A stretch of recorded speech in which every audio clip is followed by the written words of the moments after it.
योगी को धमकी देने वाले की हेकड़ी निकल गई। योगी आदित्यनाथ को धमकी दी थी गला काटने की, कि योगी का गला बकरे की तरह काट दूंगा अगर योगी ने घर पर बुलडोजर चलाया। अब अगली तस्वीर दिखाऊं, यह है योगी को धमकी देने वाला जिसने धमकी दी गला काटने की, और उसके बाद हाथ जोड़कर माफी मांग रहा है जब पकड़ा गया। अब जरा सुनिए, पहले इसकी धमकी सुनिए, तेवर देखिए धमकी देते वक्त, और जब योगी की पुलिस ने पकड़ लिया तो फिर देखिए कैसे भाषा बदल गई, हाथ जुड़ गए। सुनिए जरा। खान साहब, उनके ऊपर आरोप लग रहा है कि वो पक्षपात कर रहे हैं, मुसलमानों को बुलडोजर चला रहे हैं। तो हमारे ऊपर आज अलग दिखाते, हम करे लाल गोपालगंज में, मेरा घर है जिला प्रयागराज है, बकरा बना के काटेंगे। योगी को अगर आ जाए मेरे घर पे बुलडोजर चला के दिखाते, चैलेंज दे रहा हूँ, बकरा बना के काटेंगे। योगी को अगर आ जाए मेरे घर पे बुलडोजर चला के दिखाते, चैलेंज दे रहा हूँ। मैं हाथ जोड़ के आपसे फिर से माफी मांग रहा हूँ। मैं हाथ जोड़ के आपसे फिर से माफी मांग रहा हूँ। हम गलती की माफी मांगे। बाबा जी, आप उत्तर प्रदेश में अच्छे काम कर रहे हैं, आप जो है उत्तर प्रदेश में विकास कर रहे हैं, अच्छा काम कर रहे हैं। हम गलती की माफी मांगे। यूपी पुलिस हम कहीं से भी ढूंढ के ला गए, उनको जो है उनको सबक सिखाती है, और आप यूपी का विकास कर रहे हैं, अच्छा काम कर रहे हैं सर। मैं हाथ जोड़ के आपसे फिर से माफी मांग रहा हूँ। आप अच्छा काम कर रहे हैं, यूपी के लिए अच्छा विकास कर रहे हैं। देखिए, कुछ वक्त पहले तक योगी का गला काटने की बात कर रहा था, और अब योगी विकास कर रहे हैं, योगी अच्छा काम कर रहे हैं। तस्वीर मैं आपको दिखाऊंगा, तस्वीर देखिए कि आखिर जब इसकी गिरफ्तारी हुई, ये उसकी गिरफ्तारी की तस्वीर आप देख रहे हैं। जिस वक्त गिरफ्तार किया गया, पुलिस ने पकड़ा, उसके बाद बयान सुना। अब मैं आपको बताऊं, जब यह गिरफ्तार किया गया, इसके पास से बम भी मिला है, इसके पास से तमंचा भी मिला है। पुलिस ने कई टीमें लगाई, तब इसकी गिरफ्तारी हुई है। यह तस्वीर धमकी की और यह माफी की। 14 दिन पहले सीएम योगी को धमकी दी थी।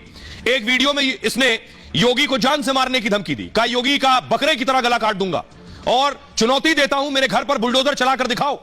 योगी को धमकी का वीडियो सोशल मीडिया पर यह वायरल हो गया। वायरल वीडियो होते ही पुलिस में हड़कंप मच गया कि योगी को, सीएम को कोई धमकी दे रहा है खुलेआम, यूपी में, यूपी का रहने वाला योगी को खुली धमकी देने वाली यूपी पुलिस ने जांच शुरू की इसकी धमकी की। यूपी पुलिस के साथ ही एसओजी की टीम भी लगाई गई इसमें। जांच में पता यह चला कि धमकी देने वाले इस शख्स का नाम शमीम उर्फ बबलू है।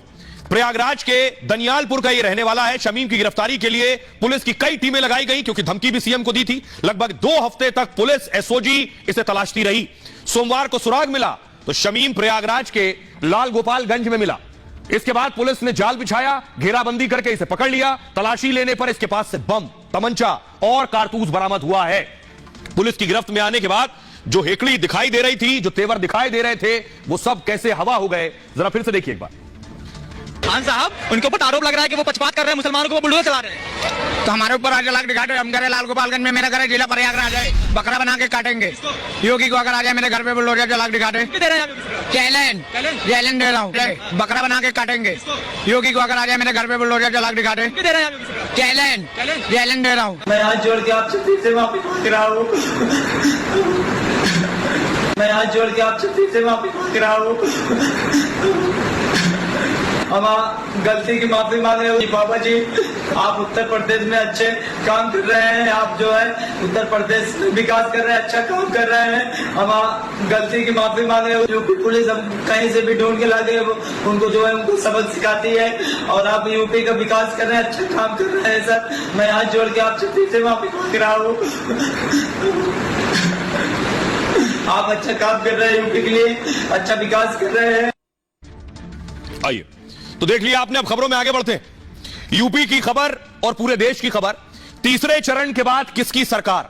तीसरे चरण में 93 सीटों के लिए वोटिंग हो रही थी, और इसमें लगभग 70 से ज्यादा सीटें बीजेपी के पास इन 93 में से है। तस्वीर आप देख रहे हैं, प्रधानमंत्री नरेंद्र मोदी आज गुजरात में थे, वोट डालने के लिए पहुंचे मोदी गुजरात।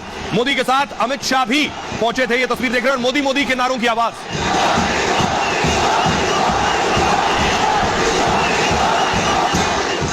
एक तस्वीर आज सबसे ज्यादा वायरल है पूरे देश में मोदी की, और वो है ये तस्वीर।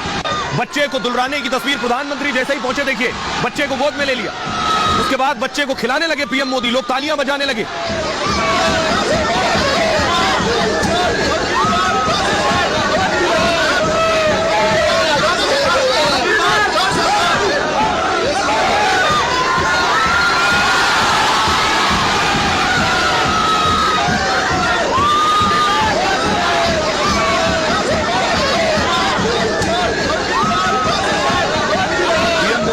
बच्चे को दुलरा रहे हैं, उसे खिला रहे हैं। पीएम खुद गुजरात के हैं और जब गुजरात पहुंचे तो लोगों का उत्साह देखिए जरा। उसके बाद प्रधानमंत्री नरेंद्र मोदी ने आज अहमदाबाद में वोट किया और अपने मत का इस्तेमाल करने के बाद प्रधानमंत्री आगे प्रचार के लिए निकल गए। अगली तस्वीर दिखाऊं, पीएम मोदी के साथ गृह मंत्री अमित शाह भी थे, वो भी गुजरात से आते हैं। अमित शाह मोदी के साथ पहुंचे वोट करने के लिए अहमदाबाद में। गृह मंत्री ने भी वोट किया। बड़े बड़े नेताओं की आज वोटिंग थी। अगली तस्वीर देखिए जरा, कांग्रेस के अध्यक्ष मल्लिकार्जुन खड़गे साहब ने भी कलबुर्गी में, कर्नाटक के कलबुर्गी में वोट किया। मल्लिकार्जुन खड़गे ने, एक और सियासत के बड़े दिग्गज, मंझे हुए खिलाड़ी, और शरद पवार ने भी वोट किया। आप देख रहे हैं शरद पवार वोट करने पहुंचे बेटी सुप्रिया सुले के साथ। सुप्रिया भी चुनाव मैदान में है और सुप्रिया की सीट पर भी आज वोटिंग हो रही थी। अगली तस्वीर आपको दिखाऊं, एक्टर रितेश देशमुख और उनकी पत्नी जेनेलिया ने भी वोट किया। महाराष्ट्र के लातूर में दोनों ने वोट किया है। आपको बताऊं, जानकारी जो मिल रही है वो ये कि जो अब तक मतदान धीमा था, मतदान कम चल रहा था, उसमें रिकवरी हुई है, यानी अब वोटिंग परसेंटेज बढ़ रहा है। यानी तीसरे चरण में लोग घरों से निकलना शुरू हुए हैं। चुनाव ने अब क्या पिकअप लेना शुरू कर दिया है वो देखिए जरा। यह मैं आपको दिखा रहा हूं, उत्तर प्रदेश 2019 में 57.64% वोट हुए थे। 2024 में 57% वोट हुआ, यानी 19 जैसी लगभग वोटिंग यूपी में शुरू हो गई। इसके बाद पश्चिम बंगाल देखिए, पश्चिम बंगाल में 19 में वोटिंग हुई थी 79% से ज्यादा, 79% से ज्यादा। अभी पश्चिम बंगाल का वोटिंग परसेंट लगभग कम है पहले के मुकाबले, लगभग 73-74% वोटिंग हुई है पश्चिम बंगाल में। मध्य प्रदेश देखिए, मध्य प्रदेश में 66-67% वोटिंग हुई 2019 में, अभी लगभग 62-63% वोटिंग हुई है। यानी जो डिफरेंस था वो डिफरेंस 8-9% के आसपास था पिछली वोटिंग में, वो अब 4-5% के आसपास या 2-3% के आसपास बचा है। महाराष्ट्र में 2019 में 56.5% वोटिंग हुई थी, अभी लगभग 54% वोटिंग हुई है, तो बहुत ज्यादा फर्क नहीं है महाराष्ट्र में। गोवा की बात कीजिए, गोवा में पहले से ज्यादा वोटिंग हो गई। 2019 में 71% वोटिंग हुई थी, 24 में 74% मतदान हो गया है गोवा में।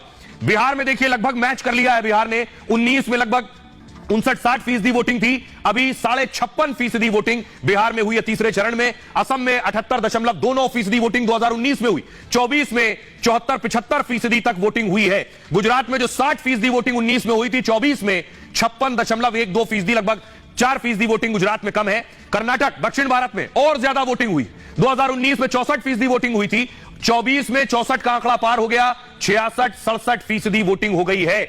लेकिन इस वोटिंग के दौर में सबसे बड़ी सीट जो थी, जो जिस पर सबकी नजर थी, सबकी निगाहें थी, जो सबसे हॉट सीट थी, वो थी डिंपल यादव की सीट, यानी मैनपुरी की सीट। डिंपल यादव के सामने बीजेपी ने उतारा था जयवीर सिंह को। जयवीर सिंह मंत्री भी हैं और विधायक भी, डिंपल यादव सांसद हैं। अगली तस्वीर में आपको दिखाऊं, अखिलेश और डिंपल सैफई, जो कि अखिलेश का घर भी है, उनकी जन्मभूमि भी है, कर्मभूमि भी है, इटावा सैफई। अखिलेश और डिंपल ने सैफई में वोट किया। अगली तस्वीर में आपको दिखाऊं,